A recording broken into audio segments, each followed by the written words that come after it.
You are going to win out of nowhere with this $20 upgrade of the Eternal Might Precon. I'll be swapping 25 cards into the deck, talking through why these cards are going in or coming out, and finally going through the non-budget cards that truly take this deck to the next level. But for those not familiar with the deck, let's take a brief look at the game plan this Precon is bringing to your tables. Temmet Noctumon's Will is the face commander of the Precon, and the commander of choice for this video. He is a 2 white, blue, and black zombie wizard with vigilance and menace. Whenever you attack, not Temmet, but you attack, draw a card and then discard one. When you draw that card, or any other, each zombie you control will gain +1/+1 until the end of the turn. And he's a 4/4. You got little zombies like the Gravecrawler that is always coming back for more. You've got bigger zombies like the new Lost Monarch of Ifnir, giving you card advantage, and all your zombies afflict 3, losing the defender 3 life each time they choose to block one. You'll be making zombies with the Scarab God that has all sorts of other upside. And most importantly, you've got zombies making zombies with God Eternal Oketra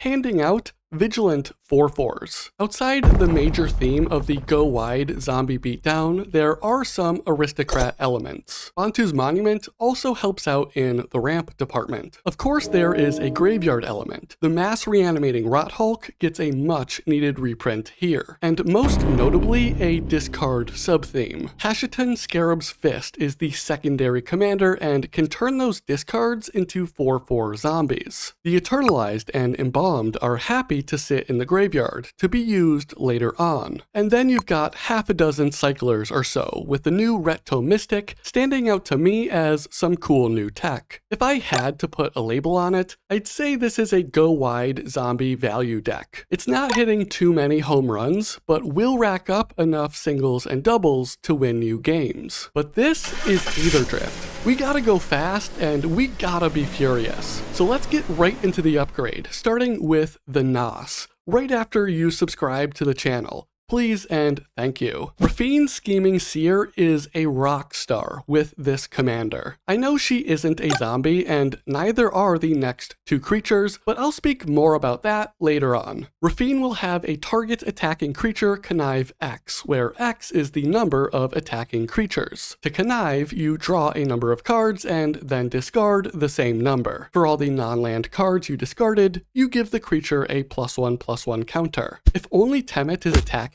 this can raise his power and toughness up to 8 before combat damage. From there, the power grows exponentially. Each additional attacker draws you 1 more card, gives all of your zombies an additional +1/+1. Rafine can be found for $2.90. All-Seeing Arbiter is a pet card of mine, and makes an immediate impact when entering by letting you draw 2 cards and discard 1. With that discard, you can give an opponent's creature -X/-0 until your next turn, where X is equal to the number of different mana values among cards in your graveyard. This whole process repeats each time the 6 mana 5/4 flyer attacks. And to be perfectly clear, the discard trigger does not rely on the Arbiter draw and discard ability, but rather any discard. The card advantage, the stat boost it gives to your zombies, and the interactive nature of the discards makes me very excited to add this creature. All-Seeing Arbiter is 28 cents. Dual Color Gisa so beautifully capitalizes on the bonus power Temmet gives your zombies. She taps for a black mana to sacrifice another creature. In return, you get X 2/2 black zombie creature tokens, where X is the sacrificed creature's power.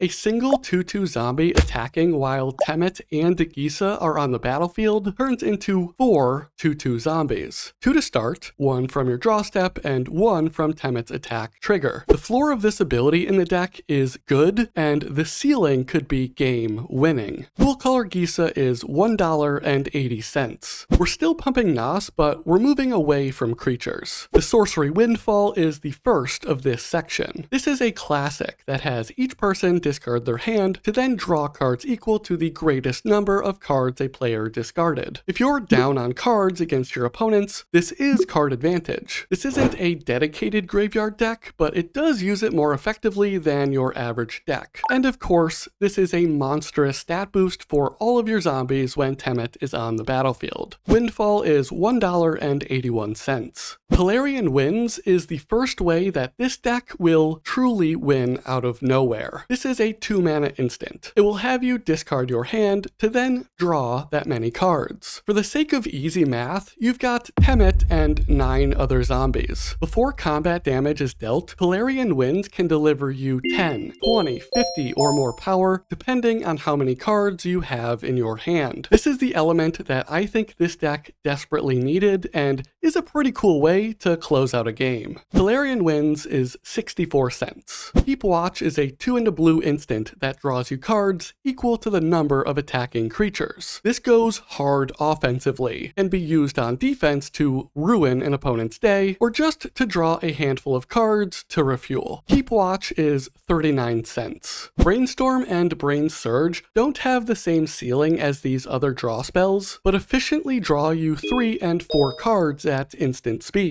The deck isn't so good at shuffling cards away, but that's a forgivable offense given the synergy with the commander. These can be found for $1.24 and 27 cents respectively. Compulsion is one of my favorite additions. This is a 1 and a blue enchantment with 2 1 and a blue activatable abilities. The first one looms over the table as a button you can press to pump up your zombie army at instant speed by discarding and then drawing a card. The second ability sacrifices the enchantment for a single drawn card. Opponent decisions to attack or block are far more unsavory with this on the battlefield. Compulsion can be bought for 7 cents. The final edition of the spells that will have you win out of nowhere is Occult Epiphany. You pay X and a blue to draw and then discard X cards. Outside of the major power boost, this plays into discard synergies and leaves you with a 1/1 flying spirit creature token for each card type discarded. This instant can be found for 33 cents and is a nice transition into the next section. The Pit Crew. You've got the star of the show and the NOS to kick it into top gear, but you need bodies in the pit to keep the car on the road. The vehicle Crypt Color Chariot is ironically the first edition here as a 4-mana 5/5 with Menace and Crew 2. Whenever you discard 1 or more cards, create that many tapped 2/2 black zombie creature tokens. With Temet's attack trigger, you're cashing in on this at least once per turn. With some of the cards already added and the discard package found in the Precon, this can flood the battlefield with zombies. I really do love seeing that many printed on cards. Crypt Color Chariot is 87 cents. The next 4 creatures are all draw to payoff creatures that trigger to make you token creatures. Detective of the Month creates 2/2 detectives. Ethereal Investigator makes 1/1 flying spirits. Emrakul's Messenger creates 0/1 Eldrazi spawn, and Mischievous Mystic makes 1/1 fairy flyers. None of these are or make zombies, so you deserve an answer about what the heck these are doing in the deck. It boils down to 2 factors, the first of which is evasion. The commander himself doesn't need to attack to trigger, but you do need to attack. And it feels bad sending a creature to the wolves so you can dig deeper into your deck. With the City's Blessing, detectives you control can't be blocked. The Mystic and Messenger are flyers themselves, while the Mystic and Investigator make flyers. I've talked extensively about the stat boost Temet gives your zombies, but looting a card every turn is strong on its own, and it would behoove you to take advantage of that when you can. These cards let you do that, while populating your battlefield with extra bodies. The second reason is that this Precon comes with Maskwood Nexus. This is a 4-mana artifact that makes all your creatures every creature type, and can tap for 3 mana to make yet another creature. I am not a fan of this card in most decks. In fact, I'm pretty sure I've cut it from every Precon it's been a part of, but I gotta shake it up, and this feels like the right place to do that. With this on the battlefield, all these puny flyers are now zombie flyers that can take over the skies. But my favorite interaction is that all of your zombies also become detectives. Detective of the Month will take over the game at that point, enabling an unblockable zombie detective onslaught. These 4 creatures can be found for 15 cents, 24 cents, 21 cents, and 19 cents. Now we're going under the hood to shore up the fundamentals of the deck, starting with Rise of the Dreadmarn. This 3-mana instant, or single black instant, when foretold, is your insurance policy. Create X 2/2 zombies, where X is the number of non-token creatures that died this turn. Not just your creatures, all non-token creatures. Your board may have been wiped, but it's in the nature of zombies to keep coming back from the dead. Rise of the Dreadmarn is 45 cents. Ghoul's Night Out is a 3 and 2 black sorcery spell that reanimates 1 creature from each player's graveyard. It also turns them all into zombies. That's a whole lot of upside, and the catch is that it gives those creatures decayed. That mechanic does not let them block, and makes you sacrifice them at the end of combat after attacking with them. I view this spell like a 3/4 copy of your Commander Temmet after he's been destroyed. It's a nice way to avoid commander tax and ideally accrue massive value from the creatures you find in your opponent's graveyards. It's also the kind of spell that adds a little spice to the game, which I'm into.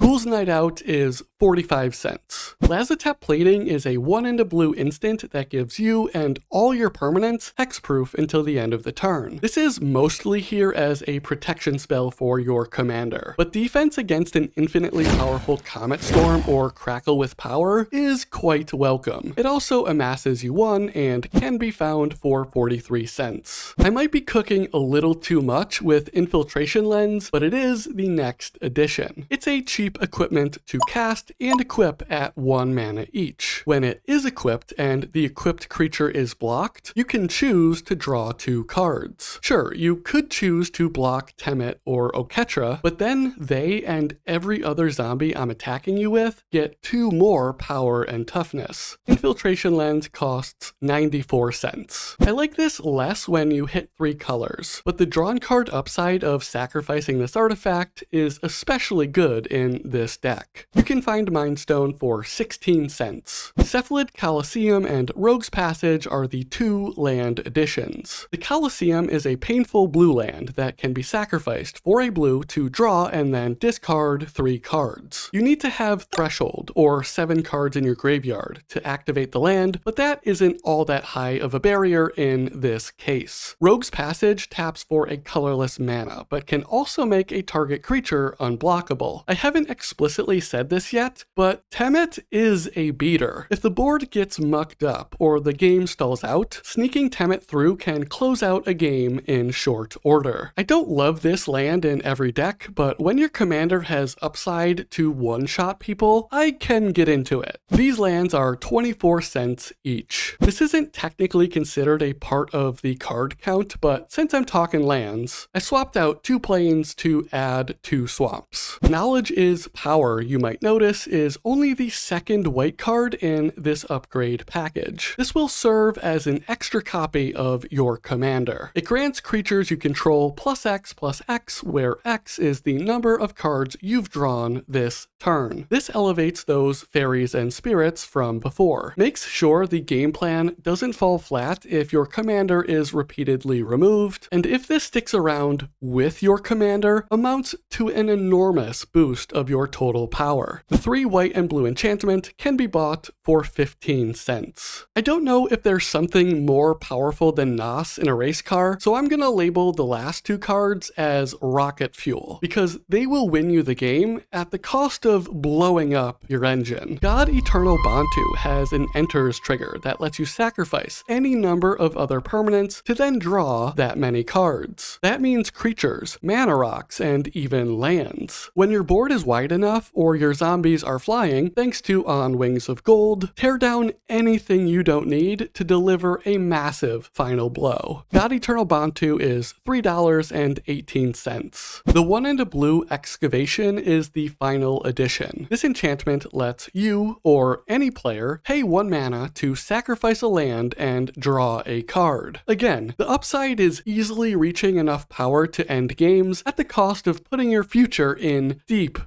peril. I just love me some extra spicy tech, and this one fits the bill. Excavation is 30 cents. As you well know, you can't add 25 cards unless you take 25 out. So let's get right into the cuts, starting with the Desert Cyclers. Glorified, mindful, and true are inspiring ways to be described. Thing is, I find these lands uninspiring. The cycling utility is nice, if a little expensive, but entering tapped is the deal breaker for me. Never Return and Dusk Dawn are the 2 aftermath spells, and they both get the axe. Never, and especially Return, are not efficient these days. And when my commander has a base power of 4, Dusk and Dawn are not where I want to be. The package of Gate to the Afterlife and God Pharaoh's Gift is next. Despite the upside of looting cards and an eventual gift, the gate is slow and finicky, and I don't want to deal with it. The gift, on the other hand, does give you pretty immediate value by way of a 4/4 hasted zombie. I just find this card to be much more effective when you can cheat it out or otherwise play it well ahead of curve. Corpse and Undead Augur are great ways to keep your hand full, either through sacrifice synergies or combat. The problem is that this deck doesn't sacrifice, and I want to draw cards before combat damage goes through instead of after. The ability to cycle does not make up for the lackluster abilities of high mana value zombies, Gem Palm Polluter, and Twisted Abomination. Commence the Endgame doesn't have the impact I like to see attached to a mana value of 6. Vizier of Many Faces, Angel of Sanctions, and Timeless Dragon are staying in the graveyard this time around. Renewed Solidarity is the most expensive new spell printed in this Precon, and I do get the appeal. It's kind of like Ocelot Pride, but not absolutely disgusting. In any case, the upgrade didn't maximize for zombie tokens, so I think it'll feel a bit inconsistent. In other decks, it seems really good. Dread Summons and Cast Out are the last 2 non-creature removals.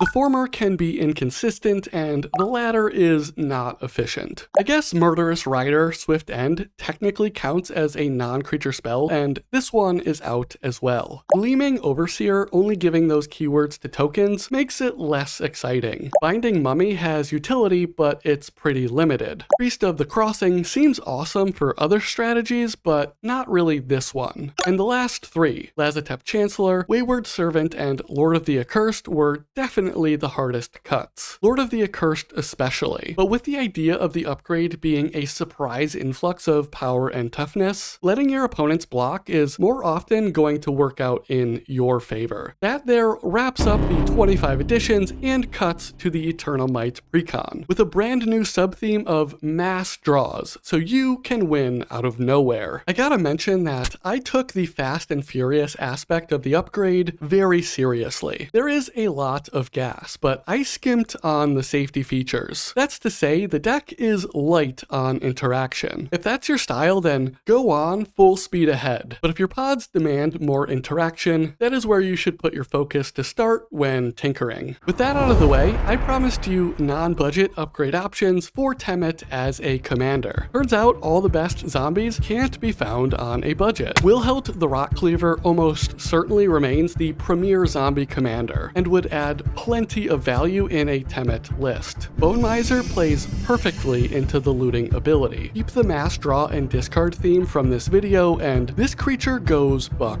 wild. Lichlord of Unks wins you games when you've got enough zombies. And finally, Graveborn Muse can lose you games in your upkeep, but if she doesn't, then you're looking at a whole lot of drawn cards. I don't only want to talk about zombies though. The One Ring is great with Temet. I know, It's great in literally every deck, but not every commander turns the extra drawn cards into bonus power and toughness. Monument to Endurance is a new artifact from Aetherdrift. Whenever you discard a card, you choose one of the 3 options that has not been chosen this turn. You can turn Tenet's Loot into a drawn card every turn, a little ramp with a treasure token, or start to take down opponent life totals. Unfulfilled Desires is a great looking enchantment from Mirage that functions the same way as Compulsion, only this time you pay 1 mana and a life to draw and then discard a card. Rafine's Tower is especially good in this deck thanks to the additional cycling utility.